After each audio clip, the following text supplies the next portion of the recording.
좋아요, 구독. 오늘장 이슈가 된 두 번째 뉴스입니다. 글로벌 전기차 업체들의 전기차 판매량이 예상치를 뛰어넘었습니다. 테슬라를 비롯해서 리비안, 그리고 중국의 BYD까지 모두 판매량이 크게 늘어난 것으로 나타났는데요. 차량의 가격이 인하되고 동시에 유지 비용도 절감할 수 있다는 장점 덕분에 전기차 수요가 늘어나고 있습니다. 관련해서 오늘 전기차 섹터에서 움직임이 관찰되고 있습니다. 자세한 내용 짚어보겠습니다. 테슬라의 지금 인도 대수를 살펴보니까요. 시장의 예상치를 뛰어넘은 것으로 나타났습니다. 집계된 수치를 살펴보니까 지금 83% 넘게 높아진 것으로 나타났고 리비안 역시도 좋았죠. 리비안도 지금 굉장한 수치를 기록하면서 테슬라의 대항마 자격을 다시 또 찾는 것이 아니냐는 이야기도 나오고 있는데 그렇다면 우리 시장에서 이 2차 전지주의 흐름, 방향성은 어떻게 갈 것이다라고 보시나요? 일단 저희가 이 변곡점이 어디인가를 좀 살펴볼 필요가 있습니다. 네. 자, 과거에 테슬라 주가가 상당히 많이 올랐었죠. 그렇죠. 그런 다음에 네. 조정을 거치고 나서 다시 한번 재상승하는 모습을 보이고 있는데 이러한 변곡 구간에서 어떠한 영향이 있었는지를 좀 살펴볼 필요가 있습니다. 다시 얘기해서 판매 전략이 바뀌었다는 거예요. 성능은 올려놓고 가격은 다운시키면서 약간의 박리담의 형식으로 전략을 좀 바꾸면서 그다음에 판매처에 대해서 확장을 시키면서 다시금 매출이라든지 이런 부분들이 늘어나고 있는 것이 바로 테슬라였고 그 최근에 급등을 할 수 있는 모습들을 볼 수 있었습니다. 뭐 물론 루시드 같은 경우도 트럭에 관련 전기차 트럭에 관련해서도 같이 좀 움직임이 있었기 때문에 움직임이 현재 최근에 좀 움직임이 나올 수 있었다라고 볼 수 있는데 이러한 부분에서 테슬라 그리고 뭐 현대차도 뭐 포함을 시킨다면 시킬 수 있는데 글로벌적인 영향력에 대한 모습에서 점진적으로 성장성이 계속적으로 높아져 가고 있다. 아직도 성장이 진행 중이다라고 표현을 좀 할 수 있겠어요. 네. 그렇기 때문에 이런 부분들과 합쳐서 부가적으로 따라오는 것이 바로 충전소 시장에 대한 확장이 계속적으로 나오고 있다라는 겁니다. 얼마 전에도 그 테슬라 같은 경우는 이제 국제 표준을 노리는 충전소 표준을 그렇죠. 노리는 그런 모습들이 지금 계속적으로 슈퍼차저 지금 뭐 사용한다라고 그렇죠. 하죠. 네. 네, 그런 부분들이 나오고 있는데 이러한 모습들을 봤을 때 향후 지속적으로도 전기차가 활성화될 것이다라고 저는 보고 있습니다. EU 국가 같은 경우도 이미 내연기관차를 이제 판매를 하지 않겠다라고 이제 선언한 네. 바도 있기 때문에 이러한 부분으로 봤을 때 계속적으로 2차 전지와 더불어서 계속적으로 성장이 가능하다라고 볼 수 있겠습니다. 다만 조금은 부담스러운 가격권의 영향에는 있다라고 볼 수 있겠습니다. 네, 전기차 성장세와 더불어서 2차 전지주들 계속 가기는 하겠지만 사실 주가 에너지가 지금 굉장히 높은 위치에 있습니다. 그래서 지금 살펴보면 2차 전지 소재주 하면 대표적으로 에코프로 그룹주를 들 수가 있잖아요. 네네. 사실 좀 쉬어가다 어제 장에서 지금 또 시세를 크게 분출을 했잖아요. 뭐 에코프로 같은 경우 어제 20% 넘게 상승하면서 종가 마감을 했는데 그렇다면 이런 시점에서 대표님께서는 에코프로 그룹주에 대해서는 어떻게 보시나요? 에코프로 네. 그룹주. 제일 어려운 질문이죠, 이게. 굉장히 어려운 질문인데 네. 이게 재무적으로도 지금 이렇게 분석을 정확하게 할 수가 없는 상황으로 네. 또 와버렸기 때문에 일단 여러 가지 좀 시나리오 면에서 제가 종합적으로 좀 말씀 좀 드리고 네. 싶어요. 황제주로 지금 등극을 했습니다. 코스닥 시장에 지대한 영향력을 지금 에코프로 그룹주가 그렇죠. 가져가고 네. 있기 때문에 그 그룹주들이 약간의 조정을 받게 되면은 코스닥 자체도 굉장히 큰 조정이 좀 들어오는 타이밍이다라고 볼 수 네. 있습니다.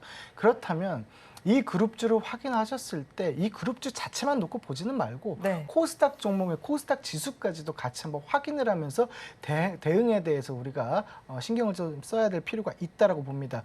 어제였나요? 오늘이었나요? 에코프로에 관련해서 공매도 세력까지도 현재 파산설이 나올 수 있을 만큼 굉장히 큰 급등을 계속적으로 네. 보여주고 있단 말이죠. 다만 저희가 이제 주의해야 될 점은 이러한 공격적인 성향에 대한 종목이라고 좀 표현을 했을 때 큰 폭의 상승이 있을 때 우리는 거꾸로 조금 방어적인 태세를 좀 취해야 된다라고 보고 있습니다. 그렇기 때문에 어제 큰 폭의 상승이 있었던 것을 제가 봤을 때는 가격권적으로는 80만 원에 대한 가격권을 지지 라인으로 보고 여기가 깨지지 않는 이상은 좀 홀딩할 필요가 있겠고 여기를 훼손했을 때는 나올 수 있는 방향으로 보유자 영역에 있는 분들이 대응을 하시면 좋지 않을까라고 보고 있습니다.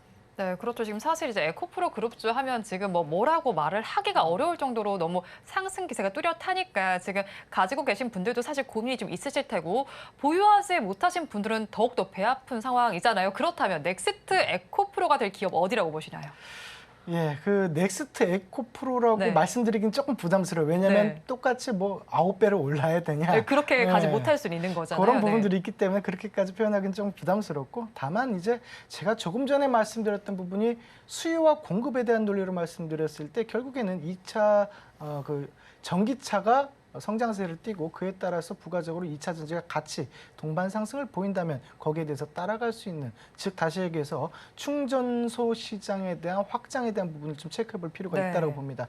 더군다나 국내 같은 경우도 충전소 시장이 아직 활발하게 이루어지지 않았기 때문에 진입에 대한 초기 단계로서 이제 우리나라를 대표할 수 있는 그룹군들까지도 뛰어들고 있는 상황이라고 볼 수 있겠죠. 그래서 저 같은 경우는 그 전기차 충전소 시장에 대해서 관심을 가져주시는 것이 조금은 더 올바른 투자가 아닐까라고 저는 보고 있습니다.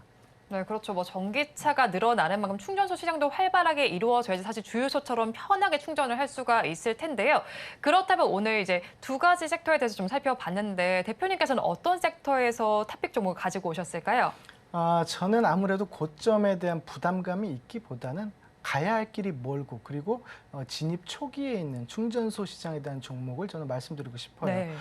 그 중에서도 저는 S트래픽이라는 이제 종목을 좀 보고 있는데, 이 회사 같은 경우는, 당사 같은 경우는 요금 수납, 하이패스, 그리고 교통카드 정산을 위한 솔루션을 개발을 하고요.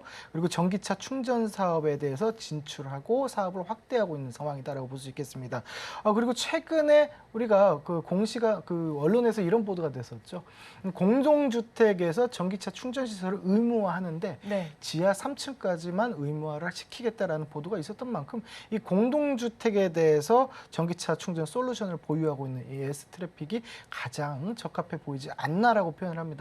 물론 무선 충전 같은 경우는 따로이 보시는 게 맞고요. 저는 그거를 떠나서 이제 차트적으로 봤을 때, 그리고 수급적으로 봤을 때, 그리고 전체 구간으로 봤을 때 조금은 더 안전하게 상승을 할 수 있는 구간이 S트래픽에서 포착이 됐다라고 말씀드리고 싶습니다. 매수가를 말씀드린다면은 저는 좀 짧게 하고 싶어요. 왜 네. 그러냐면 최근에 증시가 어느 정도 올라왔기 때문에 오늘 같은 경우도 약간의 좀 조정을 받는 부담들이 또 있고, 내일부터 또 약간의 또 조정이 좀 들어올 수 있기 때문에 손절은 좀 짧게 하고, 그다음에 수익 구간도 상방으로 좀 타이트하게 잡는 것이 단기간에 매매를 좀 활성화시킬 수 있겠다라고 볼 수 있겠습니다. 그래서 매수가는 6,050원 잡아주시고요. 손절가는 5,950원으로 잡아주시고, 그리고 목표가는 단기적으로 6,900원 봐주시면 좋겠습니다.